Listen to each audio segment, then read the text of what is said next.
Hello, everybody. Welcome to Hot Topics, the show, the podcast where we create, inspire, and Transform. transform. There you go. This is Gloria Goldberg, the founder of the podcast Unbreakable Life with Glory. We're going to talk about depression, anxiety, PTSD in a holistic way, a natural way to always make you feel better.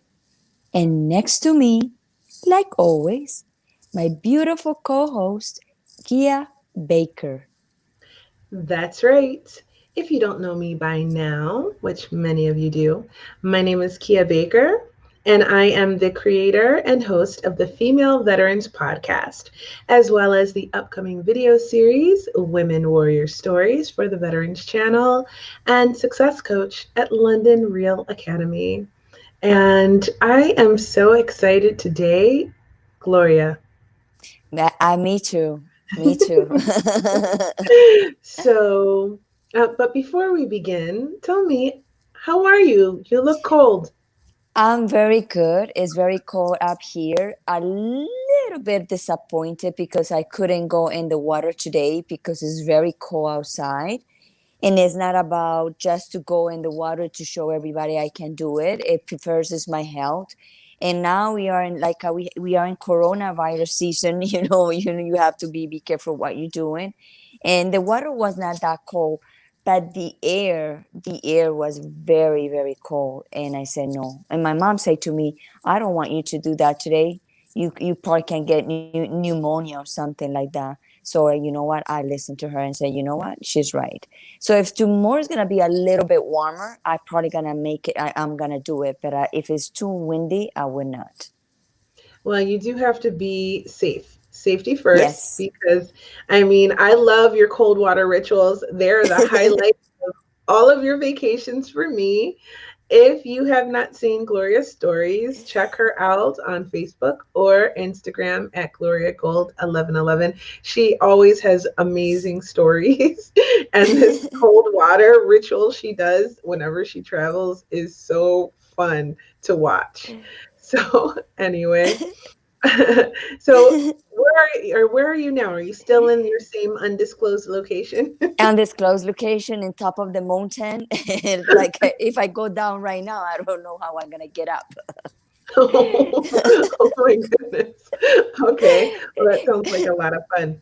Yes, it's like this, like this, like this, like this, like this, like this, like and right now it's a lot of fog. It's very cold. Is icy, so you need to be careful when you go down. Wow. Well, be careful. Yeah, but enjoy Yeah. it because I am dying. I am Yes. dying to go on a trip anywhere. And I'm going to go on a trip soon. I've got some stuff in the works and I'm really excited to just go anywhere. But you're right. It is flu season and we have Yeah. an extra thing going on with the pandemic. So got to be cautious. Um, Yes. yeah. Kia, And you speaking one of day, Kia, we should date one day. We should go hike together, but you need to prepare yourself to go with me so we can hike like a maybe or 9 miles and go well, and do the cold water treatment. oh, girl. Okay. All right. So, me and your stories in a swimsuit, about to go in some cold water. Okay. I don't know. I think maybe we'll see. We'll see. Maybe when you're in Colorado, because it's not too far from me, maybe I'll come and meet Exactly. you out there and go for a hike. But I love hiking. And but I've only ever hiked 5 miles, so I would have to train a little bit just to make sure that I'm ready for an 8 mile hike. But yeah, it's fun. Oh, Yeah, look let's who's do it. here. Guys cringe at getting into cold water. It's good for you. Ask Wim Hof. Very good. It would like disinflammate everything in your body. Yeah. Yeah. I'm gonna do it. I'm actually getting more comfortable with cold showers. So yeah, I think I'm gonna do it. Maybe I'll meet you up in Colorado and we will check that out. We Maybe should do we'll that. do we'll do a join story or go live or something. Right, right. Even you put the toes and only the toes in there. We'll see. I'll have to get my courage up. What's that, Tendai? Oh, buying it. Yep, we're all in on the undisclosed. Gloria loves that. And a new friend. Hi. Hey. Hi. Thanks for joining.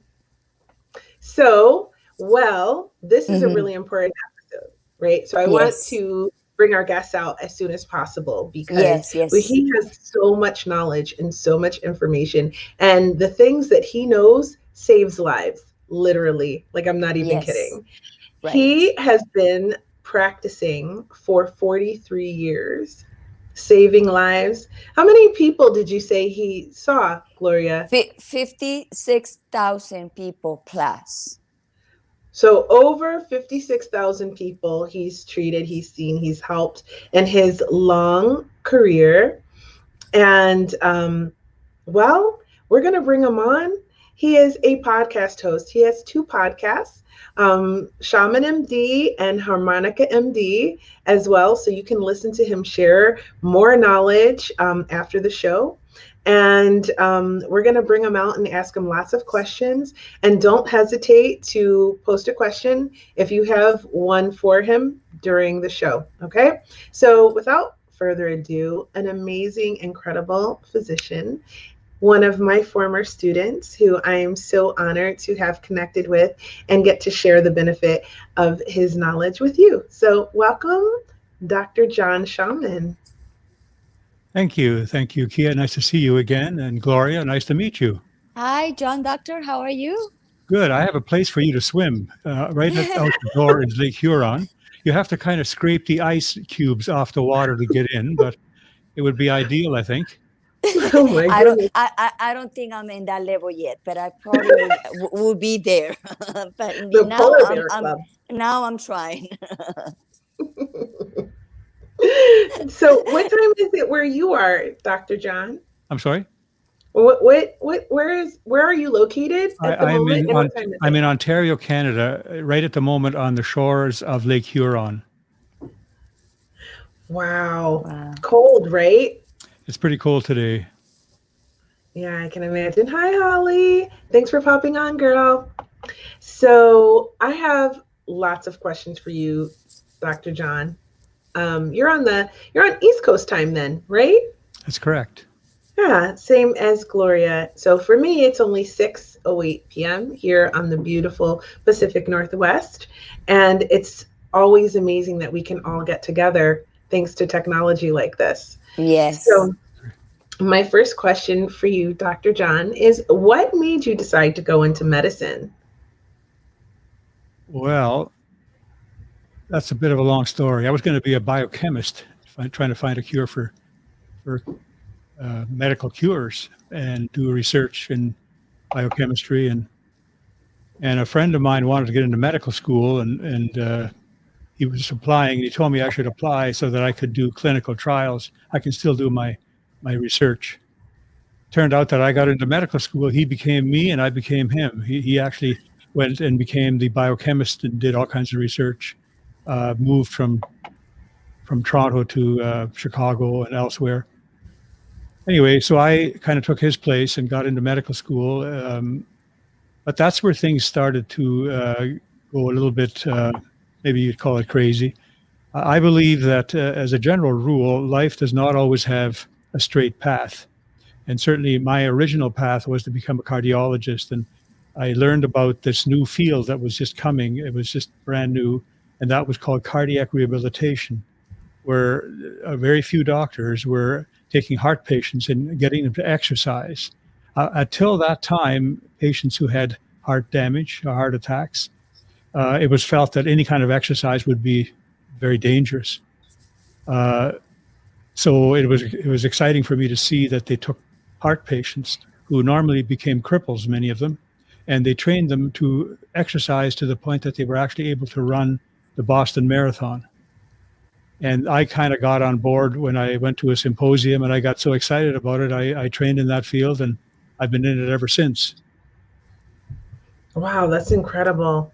So no one was teaching people, heart patients, how to exercise. Is that because they felt like once they had a problem with their heart, they shouldn't exercise? Was that the thought originally? Yes, because the heart does all the pumping to get the blood moving, and when you exercise, that has to increase considerably. And it was thought, probably at that time, not inappropriately, that exercise would be damaging the heart. It could damage the heart, which is already damaged. It could damage it further, and patients often became cripples. And sometimes they, weren't even allowed to walk to the bathroom for a month or two. And then, of course, everything changed, and I got into that, and I find it mind-boggling that I'm still at it after all these years. And some people plan their life ahead of time. They know when they're going to do this and when they're going to do that, when they're going to retire and all this. And I guess I don't have a plan because I'm still going. And I guess if you enjoy what you're doing and you feel like you're helping people, it's kind of hard to give that up. I know the feeling. Yeah. That's true. That's completely true. Because when you do things that you love, doesn't feel like it's a job. It's just something that you are passionate about it. True. So, Dr. John, you help people rehabilitate their hearts. Is that what one of the things that you do? Yes. When I first started, I had been working as an assistant surgeon at the hospital, which took me into surgery for a number of years, and while I was in training and so on, and the anesthetist there, who I saw every day, and they said to me, "Well, why would you go into this field? Because you're not going to be able to make people live longer." And I said, "Well, maybe not. But when you rehabilitate someone with a knee injury, you don't do that to make them live longer. You do that to make their knee work better." And I said, well, what I'm hoping to do is make people's hearts work better, because at that time we didn't know that people would live longer. And of course, now we do know that. And just to give you a quick overview, the first 10 years of my work in my clinic, in a smaller, it's about an hour outside of Toronto, and it's a smaller set of communities right around my clinic: Kitchener, Waterloo, Guelph, Cambridge. And when I started, I basically just used exercise to strengthen people and get them to be able to do what they wanted to do and get back to their athletic life if they had one before. And if they didn't have one before, tried to get them into one, because rehabilitation involved at that time essentially exercise. And exercise, you have to think of a few things. Number one is how hard you exercise. We call that intensity. And that's the one that could be dangerous. If they go too hard with a damaged heart, then it could be a potential problem. So there was always the importance of gauging what people could handle safely. Because exercise, you want it to be effective, but you want it to be safe. If you try to be over safe, you might not be as effective as you could be. And if you try to be over effective, you could be not as safe as you might be. And my job is to try and find that middle ground that will do each, effective and safe, and then gradually build up the ability of the patient to do much more extreme things potentially. I've had many patients run marathons and run road races, which of course in my early training days, that was unheard of. So, doctor, I have a question. So when a person have a surgery in their heart, I know there's different type of problems in the heart. How long it would take a person to be able to exercise after a heart procedure? Well, you're right. There's a number of things that are done to heart surgically, but by far the most common heart problem that we face in the modern world is called coronary artery disease. And it's actually a disease of the heart arteries, the ones on the outside of the heart, not the ones that pump the blood out of the heart to the body, but rather the arteries that supply blood to the heart itself. The heart is a muscle like all other muscles. It needs oxygen and blood. And the heart, unfortunately, was designed in a way where the blood inside the heart can't be used by the heart. So it has to get this blood supply from the outside. And if those arteries, called the coronary, because they come down from the top of the head like a crown, that's why they're called coronary. When these arteries get blocked, which you may ask me, does that happen? Absolutely. As a matter of fact, it happens virtually to all of us. In the Vietnam War, they autopsied very large number of American soldiers killed in Vietnam, and they found every single one of them had coronary artery disease on their autopsies. And even more surprising is that 1 out of 5, 20% already had blocks in their heart arteries at age 26. Blocks over 50%. 1 out of 5. I mean, that's staggering, and people don't appreciate that. People think they get older, then they eventually have a heart attack that happened, at that time, or maybe might have led up to it in a month or so. But what leads up to it is your whole life. Wow. So this is like a clogged artery. Exactly. So this is why you want to keep your cholesterol low and all of that. Well, there's much more to it than that, but cholesterol is a small part of it, and that has to do with diet and other things as well. So the first 10 years of my work, we didn't concentrate on anything really other than exercise. And we had great results. However, I had a few patients that did everything right that I asked them to do that showed evidence of further blocking, and that was distressing. Some needed more bypasses, or some had heart attacks. And occasionally there might be one that might have died in that time period. And I realized that I wasn't stopping the blockage as I had thought I would be able to do. And I told patients if they did everything that I told them to do, that the blockage shouldn't get worse. Obviously, I wasn't stopping it. And then in the late 80s, at about 11, 12 years into my work, I found out that there was a research done actually in California by Dr. Dean Ornish, and he presented at the American College of Cardiology in 1989 in New Orleans, and showed that you could actually unblock that stuff. And that was an eye-opener for me, a life changer. Of course, I had to change a lot of what we were doing. We had to add more parts to the program other than just exercise. And what were the parts? Well, in addition to exercise, that program included also diet, which was quite extreme by many standards, because it was basically low-fat, pretty much totally vegetarian. It did allow 1.5 cups of non-fat dairy. And with this, and doing the other two components, which were stress management, and the one that I might not have thought was important, group support and connection. The ability for people to connect is very critical. And I suspect, just from what I've heard of your podcast, you must also agree with that. And certainly veterans and so on, I can imagine that that's a very important part of their life. So these were new things. And I took a workshop in 1993 as a patient. I wanted to feel it as patients felt it in California.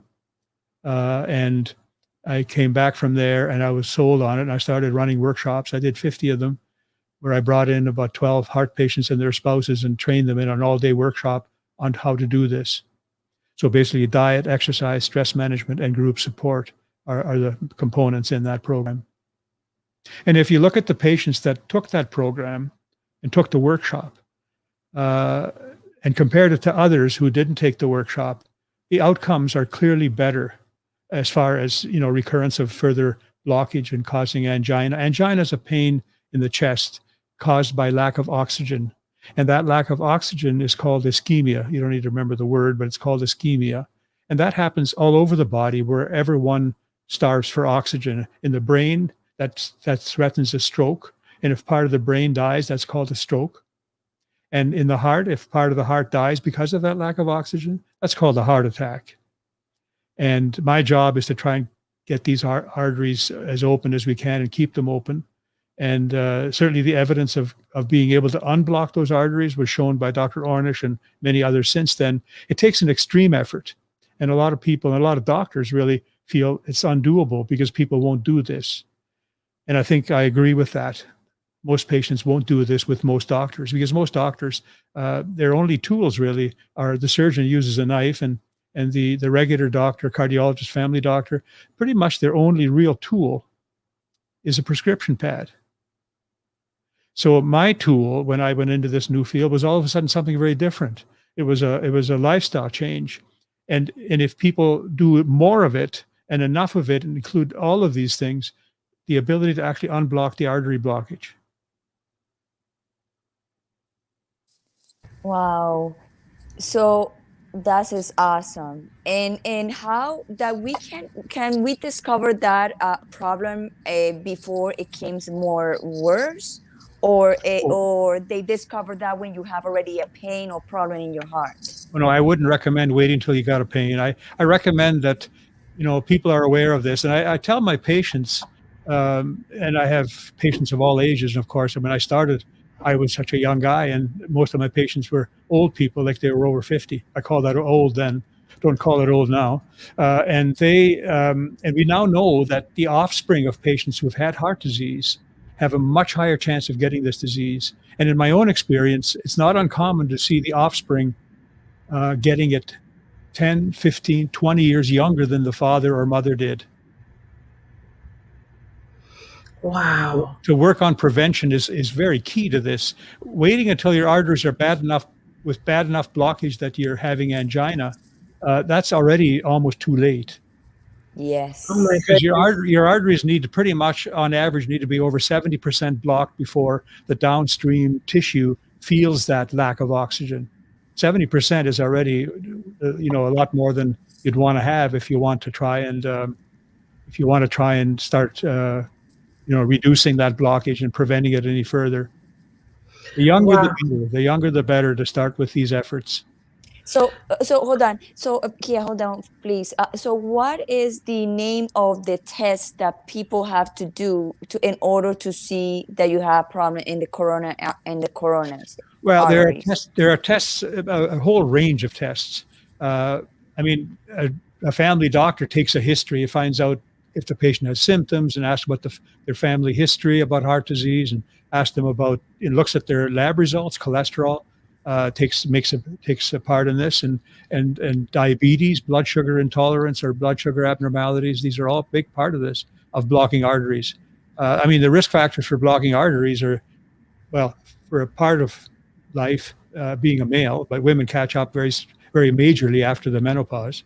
Uh, so increasing age and a family history of heart disease, increasing age, that's three. Uh, Serum lipids, which includes cholesterol, triglycerides, being less than optimal, diabetes, lack of regular exercise, obesity, smoking. I haven't kept count. There's the 10 I usually talk about as a rule. I'm not sure I got them all or not there, but I'm pretty close. And so if people have any of these things, they should be working at reducing those risks. People with high blood pressure should work at everything they can before, unless they're so bad that they need drugs right away. I recommend doing lifestyle changes, with diet and exercise. And I recommend that for diabetes. And overweight people generally can have more evidence of hypertension. Hypertension means high blood pressure. Some people have this idea that hypertension means that you're hypertense and it has something to do with stress. It does not. Hypertension means high blood pressure, nothing to do with stress. That's a good explanation for hypertension, right? Because I've heard that before too.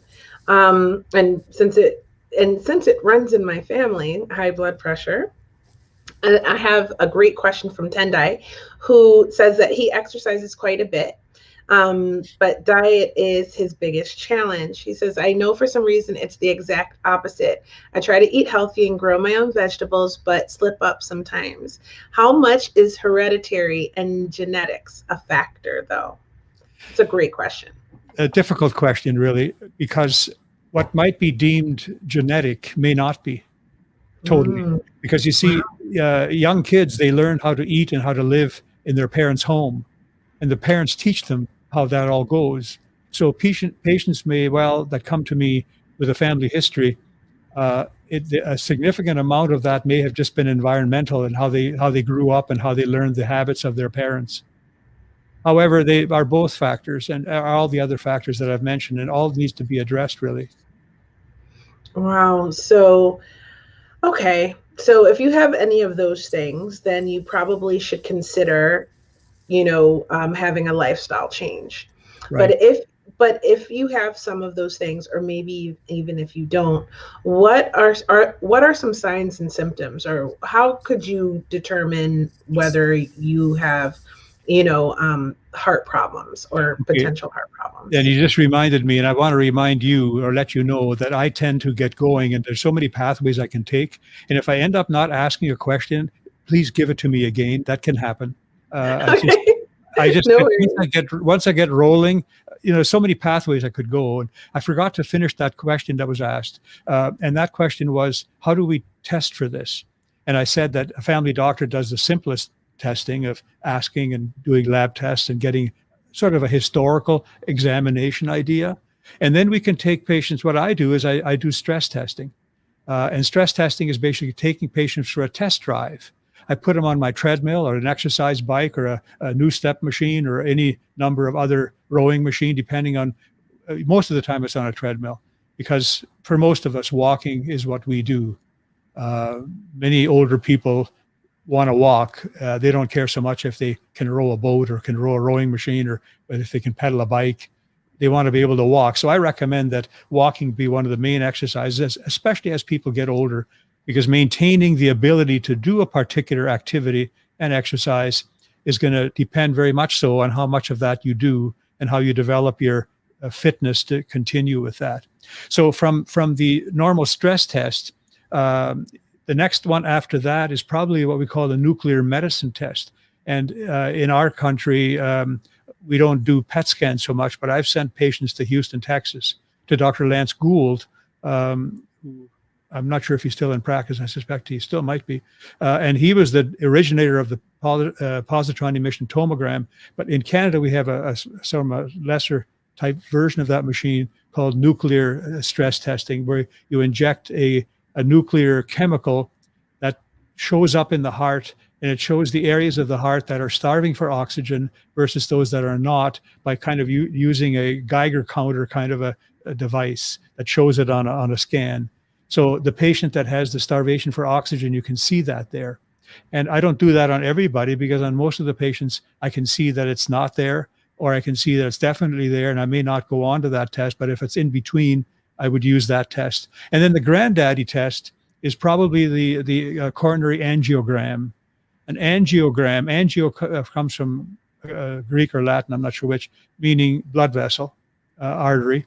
And gram means test, I guess, angiogram. And an angiogram puts dye into the artery while they're x-raying you, and the dye is opaque in x-ray. As you know, when you x-ray bones, they show up compared to soft tissue, if you can see if there's fractures and so on. And well, the dye that is used in the angiogram is very radio opaque, means it shows up very white, because keep in mind that an x-ray is actually a negative image. So whatever is white is actually more dense.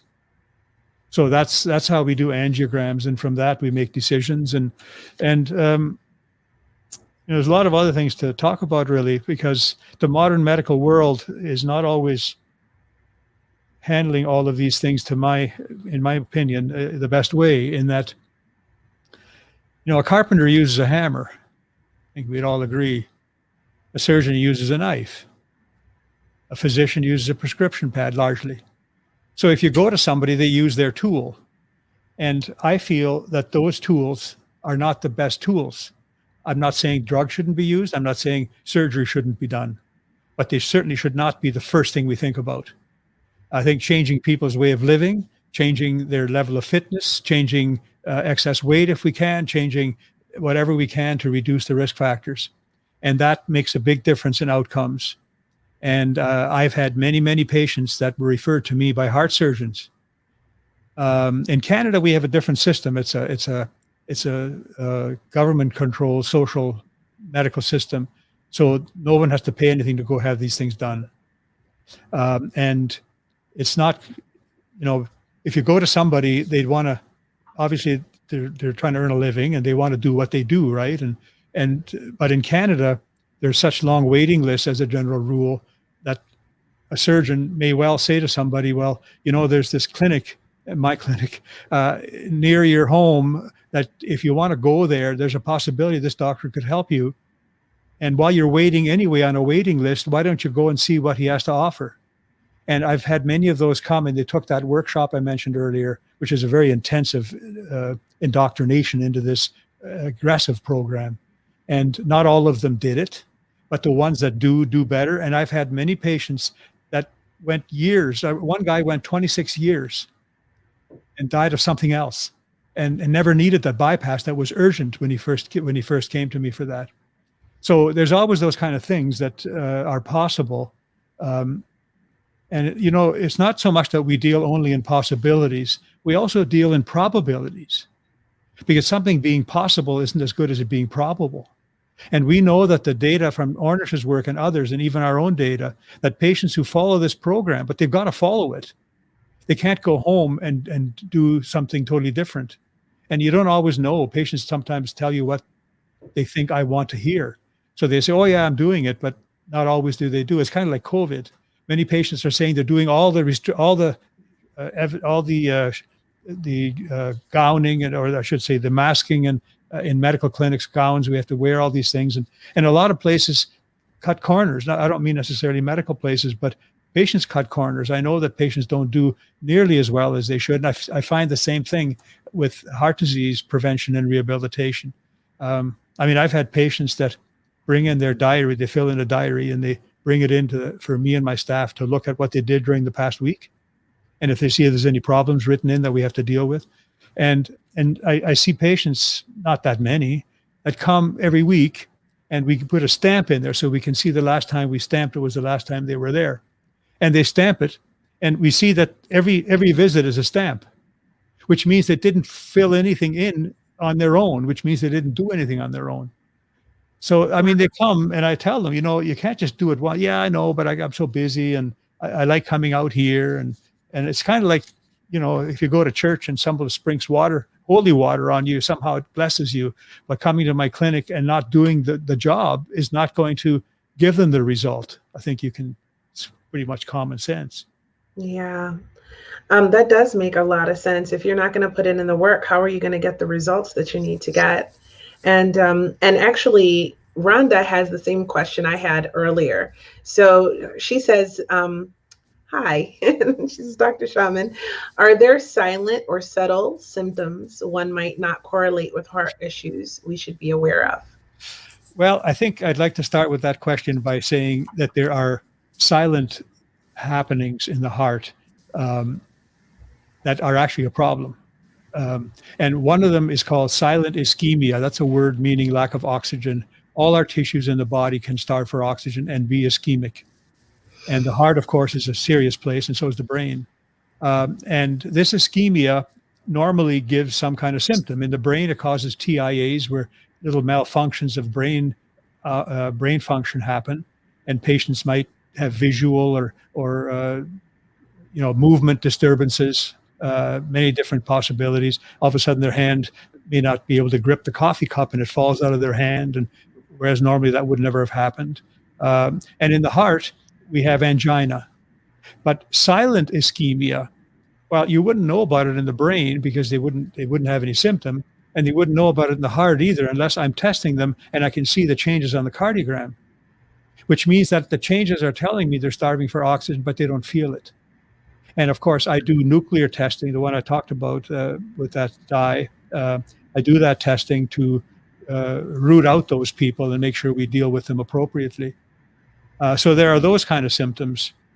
I guess if something's silent, you're not going to notice it. And yes, there can, the point, I guess, really to answer that question, it's not directly answered, but I think it's probably the way to give this some clarity.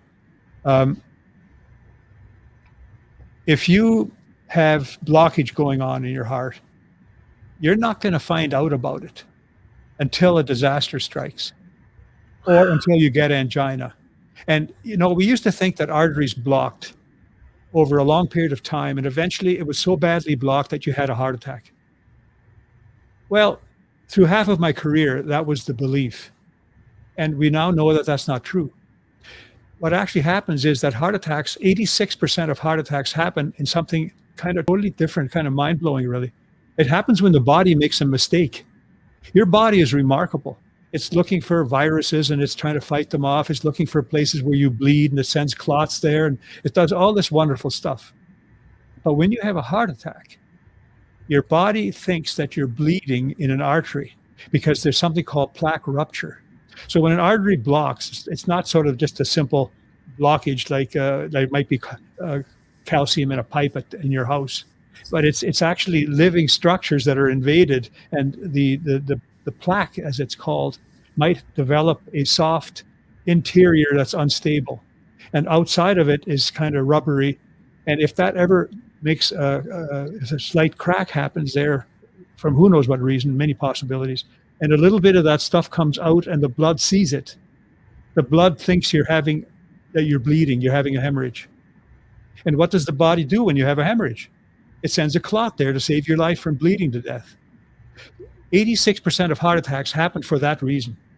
Wow. And only 14% happen where the arteries block more and more and more over time, and eventually the heart suffers the attack from it's called myocardial infarction.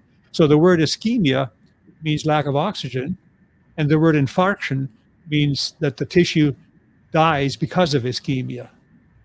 And MI, you maybe heard the word on television. They talk about MI in emergency shows, and it means heart attack. Myocardial, myo is muscle, cardio is heart, myocardial, heart muscle. Infarction means that the muscle died because of lack of oxygen. So there's so much people should know and do about this. And, the problem is that prevention is very rarely aggressively attacked. I get people that are coming to me for rehabilitation, but I've got enough trained doctors in my region after the length of time that I've been there that they're referring me patients now that they think are potential patients. They can see the writing on the wall for these patients, and they're sending them to me to test them and to put them into programs before they actually become that heart attack patient. Because if you have a heart attack, you got a high chance of dying with it. Yeah. And early in my career, it was like 50-50. But now it's a little better because we've got newer methods of saving people, and we got defibrillators in many, many places now if people go into cardiac arrest, which often happens with a heart attack. Sure, my mom had one before she passed away. So I have so many more questions. I don't even know where to begin. But my big takeaway here is that, just to sum it up for anybody in layman's terms, and correct me if I'm wrong, doctor, that you may not know that you are suffering from blocked arteries, but many, many, many people do, even at a young age, and they have no idea. So what we should all be doing is eating well and taking care of ourselves, exercising, and trying to prevent a heart attack from happening. Exactly correct. Okay, so Tendai has a question. He says that how significant are breathing exercises? They're usually popular in Asian countries, but they're getting more and more popular worldwide. So do you think that breath work can help to prevent a heart attack? Well, you know what? I would almost have thought that I would have planted Tendai out in the audience. But he would ask this a question because I just by chance went off on another tangent in my work in around 2006-07, and it had to do with breathing. So just to answer that question, because I know he's not looking for the answer I'm going to ultimately give here, but the issue of breathing, like when you go out and get short of breath, and as people get older, they get more and more short of breath, you might think it's their lungs, but more often than not, it's their heart. Because their heart has to pump the blood from the lungs around the body to be used. And if they're doing what we call aerobic exercise, now the aerobic system obviously utilizes the lungs and the breathing tubes and the arteries, because the aerobic system is getting the air in by breathing in. And of course, that air goes into your lungs in about 21% oxygen. And then that oxygen has to somehow get into the blood. And the lungs have to do that, the system in the lungs. And then the blood vessels have to pump that blood by the pumping of the heart all around the body to be used. And there's only two tissues that you own that don't need oxygen to stay alive: fingernails and hair. Every other tissue has to have that blood to stay alive. So if you start getting less fit aerobically and you walk up the stairs and get really short of breath, a lot of people say, oh, my lungs are getting bad. But most likely it's a combination, and maybe even more so, it may be poor fitness of the heart. However, since Tendai brought that up, I'm just going to use that as an introduction to another little side venture that I got onto, and it's actually something I'm quite passionate about right now. Not that I'm not passionate about everything I do, but basically in 2006, I was testing some equipment and I found out that my lung numbers had gone down quite a lot compared to medical school. And I was alarmed. I thought, how can this be? What disease do I have? And I started looking into it a bit more, and I found out something that I had never been aware of. And that is that all of us lose half of our lung function between 30 and 70. And that seems extreme. And of course, we also lose cardiovascular aerobic. Aerobic is a combination of the heart as well as the lungs and the blood vessels, of course. That's a combination of all of that. But if your lungs, when you're doing a lung test, age that quickly, where you lost half of your lung function between 30 and 70. And if you wait till you're 70 to do something about it, again, you really got to tackle that much, much earlier. And Tendai, I wouldn't mind hearing from him a little bit about what these exercises are that they do. Now, when I was a kid, my grandmother, I should say, she was involved at raising me. My parents were both factory workers, and my grandmother got my sister and I up for going to school and everything else. And she used to take us in the backyard under the cherry tree and make us do these breathing exercises. And I was really embarrassed that somebody would see me holding hands with my grandmother, breathing. As a young boy. Anyway, no, I don't think anyone ever saw me. But now all of a sudden, I'm realizing why my grandmother wanted me to do that. Because you have to do extra breathing exercises. And if you might think that running a marathon, you might think that going out for a run on a regular basis is all your lungs need. I found out that's not the case. There are things your lungs do that running and cycling and swimming and cross-country skiing and all these things do not provide. And that has to do with strengthening the breathing muscles and working your lungs out of the comfort zone. I researched this over a course of a year or so, trying to figure out how I might be able to impact the loss of lung function that we all get. So I came up with those two things, strengthening the breathing muscles, because when you run, you don't really take your lungs to the full in and full out. The only people that do that are breath hold divers and opera singers and maybe horn players. But other people like marathon runners or people that are runners, they in order to put more blood out, they breathe faster, but they don't go to the extremes of what their lungs could do. And it's not, I wouldn't even recommend that someone breathe all the way in as far as they can go when they're running, because the body has to tell you what to do. But these other exercises should be done on the side. So what did I do? I didn't know what to do. How was I going to bring this into effect? And I thought about blowing up balloons, which would maybe strengthen the heart, the breathing muscles, because there really isn't an exercise that you can do that strengthens your breathing muscles, except talking and singing. And that might strengthen the exhaling ones. The inhaling ones, there's nothing that works on those. So I started looking around. I jokingly told my patients I was looking at using the tuba. Of course, they all thought it was a big joke, which it was. And then I found an instrument that, I found an instrument that, a harmonica, which is the only instrument in the world that uses inhaling. Well, so I took a harmonica workshop in the spring of 2007, first time, really as a old timer starting. You can be a lot better if you start when you're young.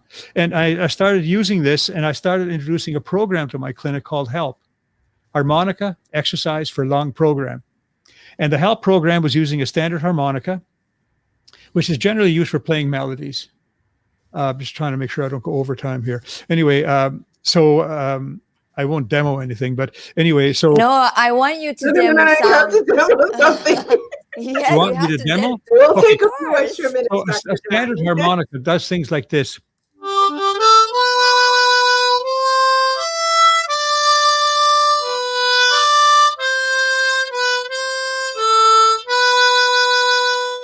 Now, your powers of observation, what can you say that you saw me doing there?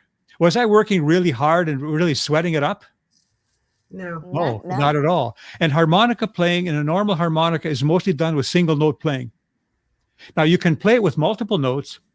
It can do that. And you can do train rhythms. but it's not really music.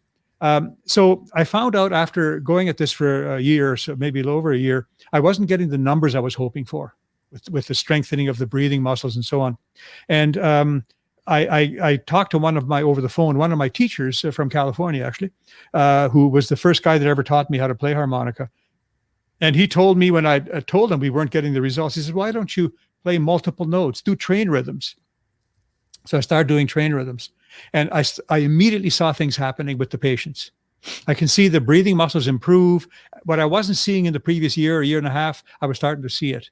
But now the musicality was gone. I mean, how much can you do this? You start slow. You go fast. And I've got a website, harmonicamd.com, where we've got resources. And you can go on for the train rhythms, and it got 8 different speeds, and people can go with the slowest and go faster and faster, and that really works well for strengthening the breathing muscles.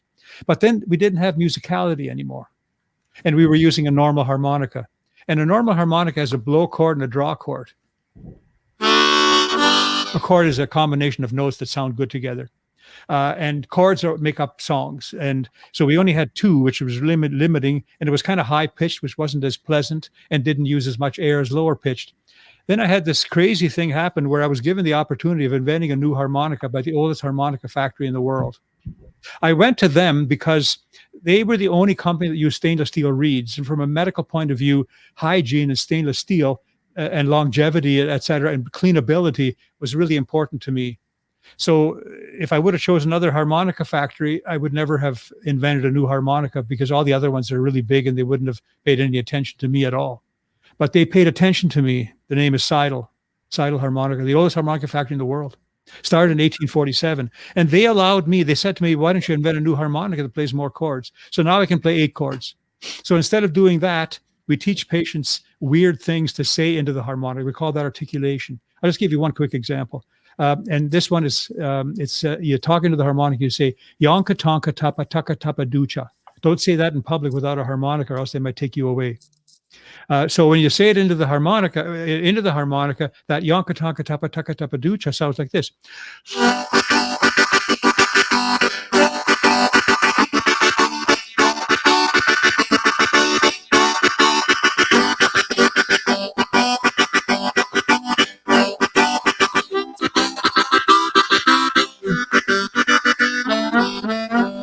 So it kind of all of a sudden, it gets you making music that actually sounds like music.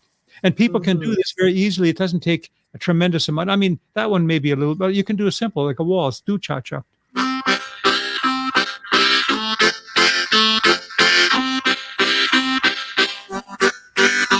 I'm just saying do cha-cha, okay? So reggae, do waka chaka waka. Quite a bit like a reggae, right? So this is what you do. And now the patient, without any experience, they don't have to know music theory at all. This is something for the musically hopeless. You have to, some of the greatest harmonica players in the world use my harmonica to make music. So there you go. So that's wonderful. Not exactly what he was asking about, but the business of breathing, I think, yes, to answer the question in a simple way, breathing is very important. And breathing can be used for so many things. We're using the medical harmonica for meditation. And it's really excellent because it's got overtones. Music therapists have told me this is one of the most overtone-rich instruments in the world. Overtones are when frequencies come together, creating beautiful other frequencies that give you a very rich sound, which have a real ability to relax the brain. That is incredible. I have two. Rhonda mentioned Qigong and meditation. Sure. And that's amazing. I do Qigong. And that's amazing that you can use harmonica in a meditative way as well. I love meditation. Yeah, and it sounds fun. So I think I want a harmonica. If I can just say words into it. I have a question, doctor. The exercise to holding the breath, like when you want to go holding your breath, holding the breath, that's also is good for your lungs. I think it has, taking a really big breath to go underwater. Obviously, when you take when you want to hold it for a long time, you want to take a big breath to get a little bit of oxygen loading so you can last longer. And Yeah, I think that's not a bad thing. But, when I analyzed all of this, I think strengthening the breathing muscles and getting the lungs working out of the comfort zone are clearly the most important. Now, when you hold your breath, you usually take a big breath. So in a way, it may be achieving a little bit of that getting out of the comfort zone. But with the harmonica, we just have people draw until they almost burst. And I tell them when you're done, you can't get any more air in. Push a little more air in. And a lot of people, as they get older, develop dormant regions of their lung, because you've probably heard if you don't use it, you lose it. Well, that happens in the lungs as well. So when people get older, they haven't used their lungs aggressively. There are parts of the lungs that are no longer filling up, and they become what are called dormant areas. And for those people, as they're getting ready to leave this world, they don't really care that much. But if they were to get those dormant areas active again, they may put a little bit more spark into their life. My job is to get people not only to live longer, but to live better as they do it. That's incredible. And clearly you do a good job. You invented a harmonica. You pioneer all these new treatments for people. Oh my gosh. It's amazing to hear all of this stuff. In fact, you see this beauty on the screen right here. This is my cousin. She has a question. She says, how do you feel about yoga, and what type of fitness do you actually teach? Is it stretching for your patients? Well, with exercise, when our main exercise, without question, is aerobic endurance exercise. It's hard work, hard exercise. But in order to do that, patients have to do proper warm-ups and also stretching. Because when you're going to do any kind of exercise, stretching is important, because most exercises that give you any kind of muscle activity is going to also make your muscle shorter. Because when a muscle gets stronger, it gets thicker. When it gets thicker, it gets shorter. So weightlifters, if they don't stretch properly, their muscles their range of motion of their joints are reduced. I have some weightlifters that can't fully extend their elbow because their muscles are so bulky that they're so tight. So stretching is very important. And yoga is really an exercise that has a multifactorial benefits, including meditational, including stretching. Almost all exercises that deal with meditation involve breathing. So it's not a surprise then that this instrument also would be meditationally beneficial, because breathing is such a large part of meditation. And breathing is very much involved in Tai Chi and yoga and all of these other disciplines. I'm not a real expert in them all, but I believe in them, and I encourage my patients to do as many of these as they can manage to fit into their life. Rhonda asks, would a harmonica also help people with COPD, which I think is an excellent question. Well, that if the pandemic wouldn't have happened, I had connected with a music therapist at the University of Wisconsin, and she is a senior music therapist, and she ran into me somewhere along the line when my medical harmonica came out and approached me, and I gave a couple of lectures within a few months of this coming on the market. And one of them was in Lake Geneva for the Great Lakes chapter of the American Music Therapy Association. Other one was in Atlanta for the international meeting of the music therapists. And at that time, they were doing all kinds of musical things for meditation. And music and meditation, you ever heard of drum circles? People use rhythms, and it kind of helps with all of these kind of things. And so there's so many things that can be done with music that helps the meditational qualities that we're looking for. And the medical harmonica is just a great way, since we want the lungs exercised anyway, why not use it as a side benefit, really? This is awesome. It is awesome. Tendai says he went above and beyond. Thank you. I have another question. Maybe it's gonna go a little bit out, but I want to ask this. Let's talk about the strokes. What is the cause of a stroke? Okay. Now, I told you earlier that in the heart, the blockage of the artery eventually closing it off causes about 14% of heart attacks. And the other ones are caused by that plaque that's eventually going to block everything up, rupturing and coming out and causing the bleed, and therefore causing a clot to form. Not the bleed, I should say, making the body think it's a bleed.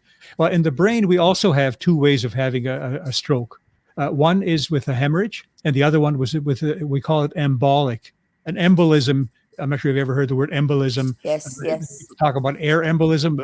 Air bubble goes into your bloodstream. That's called an air embolism. Well, embolic strokes are the most common. They are the hemorrhagic ones are only 12 or 13%. All the other ones are embolic. A blockage happens rather than a bleed. So the same things that we want to do for heart are exactly the same things we want to do to prevent brain problems or stroke problems. Exactly the same, because we're talking about the same patient with the same arteries. So it's the same mechanism. To prevention. And the dietary, yeah. And even if people have already, I just had we're bringing patients in virtually now. I've never even met in real life, but I'm actually examining patients virtually now. I'm able to, with videos and press on certain areas, and I'm getting some new technology from India to actually monitor heart patients at home while I'm sitting and looking at my computer with their heart in front of me. Amazing! I can't believe that this is happening. I'm just so glad I haven't retired, because if I'd retired, I would have missed this. That's true, actually. For sure. Yes. I'm so glad that you're still going and helping so many people and staying up with the current technology and pioneering still. It's really incredible. I'm so glad that we got to ask you all these questions. I just have a couple of more before we go for tonight. And for me, I'd like to know, okay, we talked about prevention and we talked about getting checked out and sort of it not being able to even know until there's an issue, right? So once there is an issue and you might be feeling something, what could be a sign or a symptom that you are actually having a heart attack? Well, I think before you even look for a heart attack, you have to look for signs and symptoms of your heart maybe not getting enough oxygen. And the first sign you probably have is getting a shorter breath. When you don't expect it. And you may think it's just your lungs, but it's probably not, as I mentioned earlier. So the first thing you probably want to do is compare, like a lot of people, when they go to the shopping mall, they park their car really close to the door and they spend half an hour trying to spot really close to the door going back and forth. Mm-hmm. But you should park farther away. And then as you walk in, you get some exercise. And you can also gauge as you get older whether you're able still to do what you did before. And if you find that, I used to go able to climb stairs 3 at a time carrying 2 50-pound suitcases in my hands. And I can't do that now. A 2 50-pound suitcase, I have a hard time doing 1 step at a time. That's part of aging. And part of that is, aging is what this disease is. It's part of the aging process in the affluent world that we're in. It doesn't exist so much, this disease of affluence and overabundance of food. Parts of the world, people die of malnutrition. We're dying from overnutrition. Wow. So again, you asked me about symptoms. The most common symptom is, we ultimately call it angina, but it's kind of a pressure, tight, sometimes burning, heavy feeling in the chest. And if it ever gets to the point where it's really severe and people describe it like an elephant standing on my chest, that's really a serious problem. Now, some people talk about women presenting differently. And, I've been at it for almost 43 years. And I've had a lot of women, probably more men, because men tend to have more heart disease and women catch up later. And in the early years, women, in the 70s and early 80s, women didn't sweat. Men when sweated, women glowed. Horses sweated, men perspired, women glowed, because women didn't go out and exercise in those days. In the very beginning, if you saw somebody jogging down the street, you'd do a double take. What's that guy doing? And then a few years later, when you started to see some women on the street, you'd look because it was unusual. This is way before your time, girls. But back at that time, it was unusual to see that. And so women didn't really exercise as much. Now I think it's totally different. I think they're probably more compliant with these kind of things. But with women, they say they have symptoms in unusual places more than men. I don't agree with that. As a matter of fact, most women that I see have it exactly the same location as men, brought on by exertion and relieved by rest. If you ever get chest pain, when it's not brought on by exertion or by some inciting factor, and another inciting factor might be being in a really violent argument with somebody. I've had patients that have come to me who actually died doing that. Luckily, they were close enough where the ambulance got there and shocked them back. And they had what's called ventricular fibrillation, where the heart fibrillated. I might just say one other thing. A heart attack where part of your heart dies because of blocked arteries, not enough oxygen. Heart failure is different. It's where the heart as a pump doesn't pump as well as it ought to. And heart attacks can be a causing factor. It could be high blood pressure for many years that wasn't treated, and the heart just wears out like any machine would if it's overused. And the third thing is cardiac arrest, which is, again, a totally different thing. Again, they can occur together, but they're different, totally different things. Cardiac arrest is where your heart stops and fibrillates, and it doesn't pump. It just sort of quivers. And if there's no output, within a matter of seconds, you pass out, and within 4 minutes, you have brain damage. So it's important to do CPR and keep these people alive. And now, of course, we have so many more defibrillators out there that many, many more people are saved. In my early days, ambulances weren't allowed to carry defibrillators. I mean, that's where they got to be nowadays, and people are trained in the ambulances. But at the beginning, there was no training. I was one of the first people at the hospital where I was assistant surgeon then. I was one of the first people to pass the CPR course. And they'd never taught CPR before that. I mean, people did what they had heard from others, and they did what they could, but we never had official training. And now this kind of Seattle, the city of Seattle, was one of the landmark studies where they trained many people, and they looked at their results, compared them to others, and they found that the people trained in CPR gave them a much better outcome of saving people with cardiac arrests. Incredible. It's hard to imagine a time when they didn't use CPR, right? But look how far we've come. Yeah. And now with the defibrillators and everything, it's incredible. So, wow, you really answered all of my questions, and so well, Dr. John. I gotta say, this has been incredible. Angeline says she works on her flexibility, and that this has been really enlightening. So good. I agree.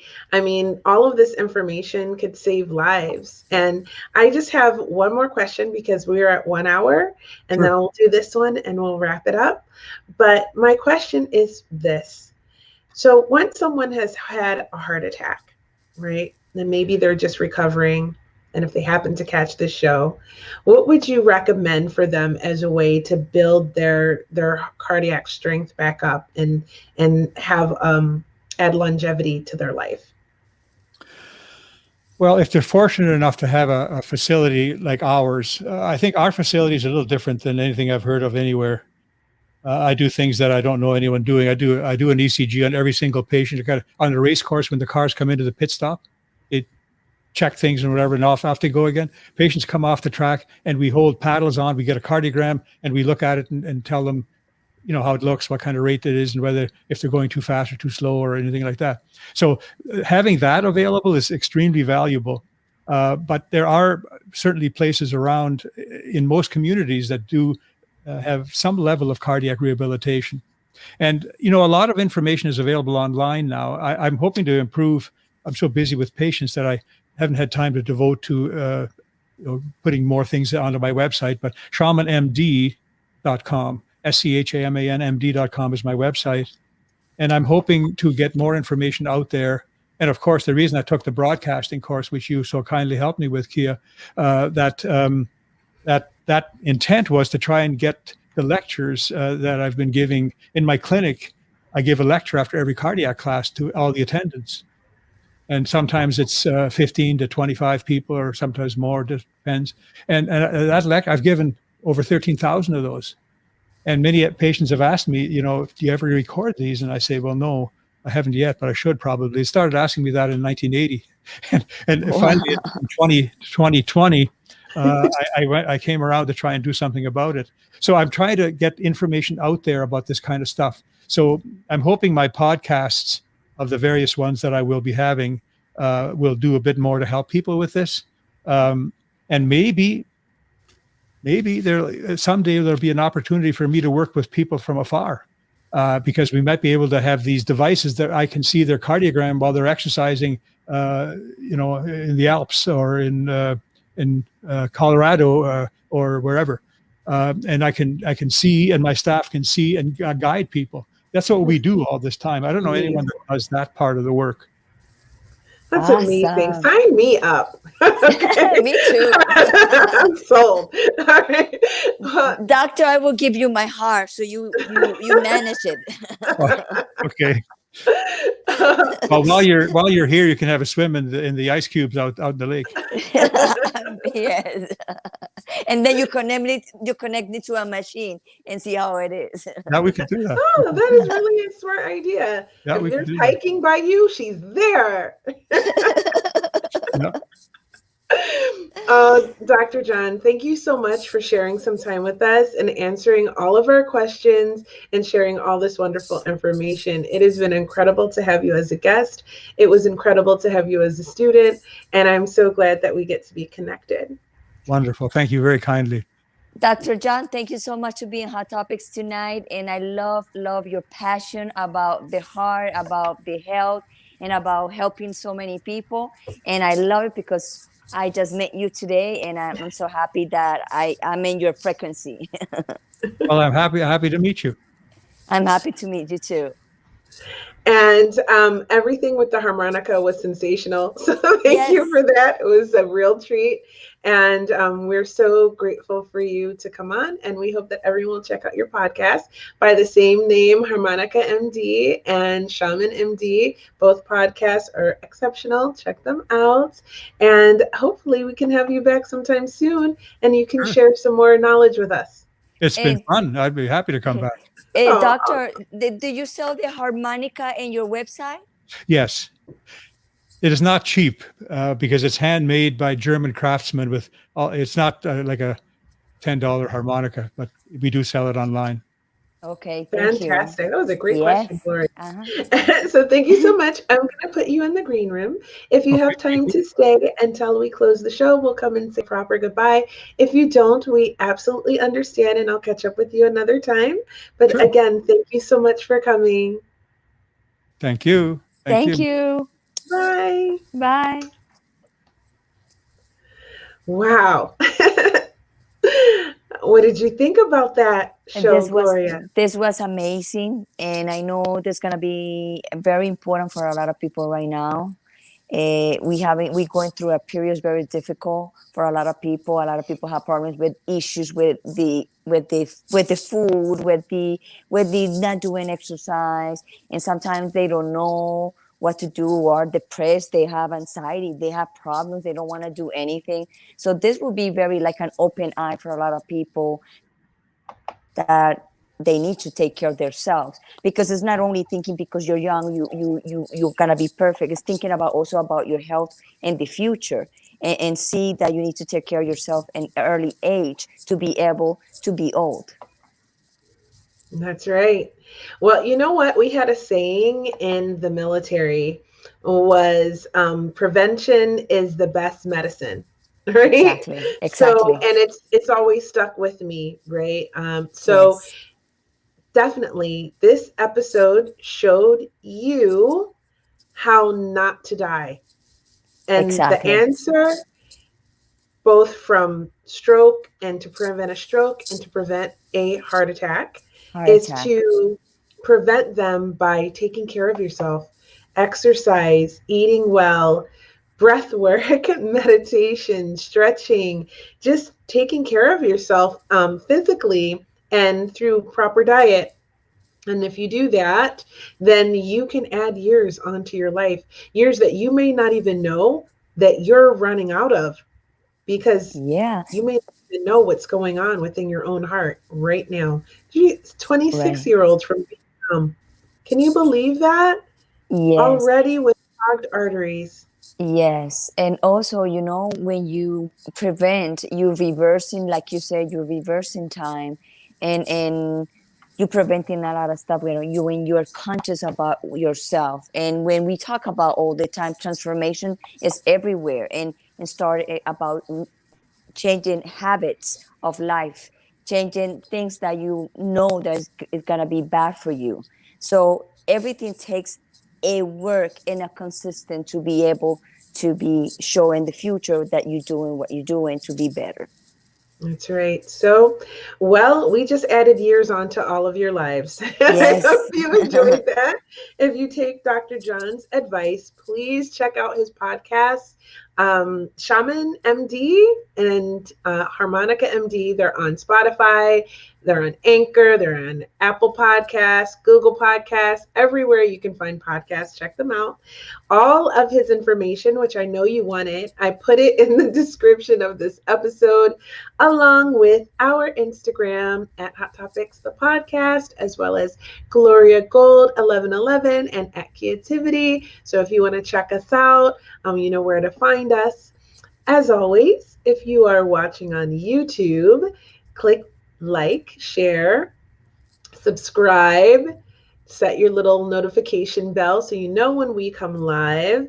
It's not quite the same on YouTube because we stream to Facebook first, so we don't get to answer your questions there. So if you want to ask us questions, hop on over to Facebook and watch us live there, where you can also set your notifications, follow us, share our episodes, help us spread the word. We are beginning to grow our YouTube channel, so your help is appreciated. And I'm Kia Baker. I am the creator and host of the Female Veterans Podcast, Women Warrior Stories for the Veterans Channel, and success coach at London Real Academy, where you just saw one of my amazing students and what they do. So these are the people that I get to connect with and bring to you to share their knowledge, and I love doing it. And next to me, speaking of amazing students of mine, is the beautiful and fun and amazing Gloria Goldberg. Gloria Goldberg. That's right.